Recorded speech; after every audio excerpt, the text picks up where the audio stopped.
Dear students of class 9, part second है chapter 2 the sound of music का रोज का part second the shehnai of Bismillah Khan की शहनाई। हम प्रारंभ करते हैं। Let us begin. This lesson is about Ustad Bismillah Khan. यह लेसन उस्ताद बिस्मिल्लाह खान के बारे में है। वह एक he was a renovated shehnai player in India. वह एक प्रसिद्ध ज्ञान शहनाई वादक भारत में थे। ही is a legend because he did something which has historical significance.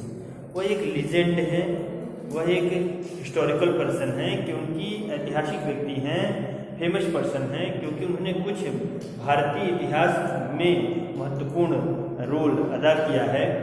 He played the शहनाई। उन्होंने शहनाई बजाई on the day India got independence, that is 15 अगस्त 1947। यानी भारत के स्वतंत्रता दिवस 15 अगस्त 1947 को उन्होंने शहनाई बजाई एट द रेड फोर्ट, लाल किले पर, before the speech of Pandit Jawaharlal Nehru. Pandit Jawaharlal Nehru के भाषण के पहले उन्होंने शहनाई बजाई। Bismillah Khan played the shehnai in order to signify something auspicious. Bismillah Khan ने शहनाई बजाई इस क्रम में कि कुछ ऑस्पिशियस डे पर, कुछ अद्भुत दिन पर, एक महत्वपूर्ण दिन पर जिसका इम्पोर्टेंस थोड़ा ज़्यादा हो। समथिंग ऑस्पिशियस, कुछ ज़्यादा महत्वपूर्ण फॉर द होल कंट्री, पूरे देश के लिए, वाज अबाउट टू हैपन, घटित होने को था। India was about to get freedom, Bharat स्वतंत्र होने को था। And so on that occasion, इसलिए इस अवसर पर बिस्मिल्लाह खान प्लेड द शहनाई, बिस्मिल्लाह खान ने शहनाई बजाई। And so he is a legend, इसलिए वह लीजेंड है, ऐतिहासिक व्यक्ति हैं।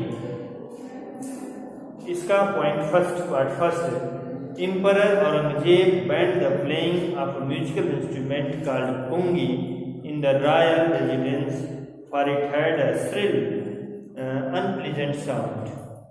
Pungi became the generic name for reeded noisemakers. Few had thought that it would one day be revived. A barber of a family of professional musicians who had access to the royal palace decided to improve the tonal quality of the pungi. He chose a pipe with a natural hollow stem that was longer and broader than the pungi, and made 7 holes on the body of the pipe when he played on it, closing and opening some of these holes. Soft and melodious sounds were produced. He played the instrument before royalty, and everyone was impressed. The instrument, so different from the pungi, had to be given a new name, as the story goes, since it was first played in the Shah chambers and was played by a Nai barber. The instrument was named the Shahnai. Band means प्रतिबंधित कर दी गई थी। Shrill means तीव्रता के साथ। Generic name means किसी संपूर्ण वर्ग का। तो सम्राट औरंगजेब ने राजमहल में पुंगी नामक वाद्य यंत्र पर बैन लगा दिया था, रोक लगा दी थी, क्योंकि उसकी आवाज़ बहुत ही तीक्ष्ण और अप्रिय थी। बहुत तेज गति से उसकी आवाज़ थी जो कर्णप्रिय नहीं थी। नरकुल से बनाए गए शोर करने वाले सभी यंत्रों के समूचे वर्ग को पुंगी नाम दिया जाता था। उस समय किसी ने सोचा नहीं था कि पुंगी किसी दिन पुनर्जीवित हो जाएगी। एक नाई जो पेशेवर संगीतज्ञ परिवार से था, नाई बार्बर, बाल काटने वाला नाई, एक उसका पूरा परिवार ही संगीतकार था, उनकी पहुंच राजमहल में थी।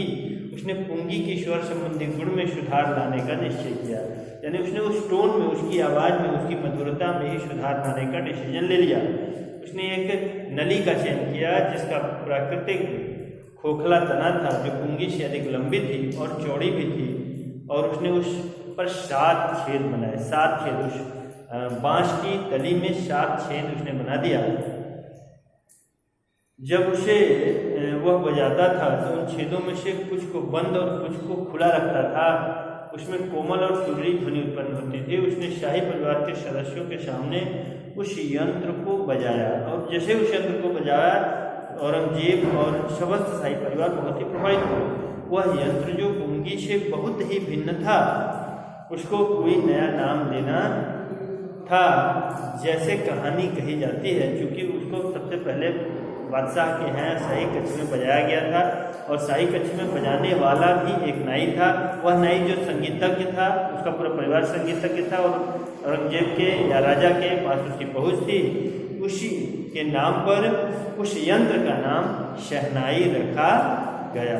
शह शाही और नाई बजाने वाला, और कहाँ बजाया? शाही परिवार में, इसलिए दोनों के नाम से उसका नाम रखा गया शहनाई।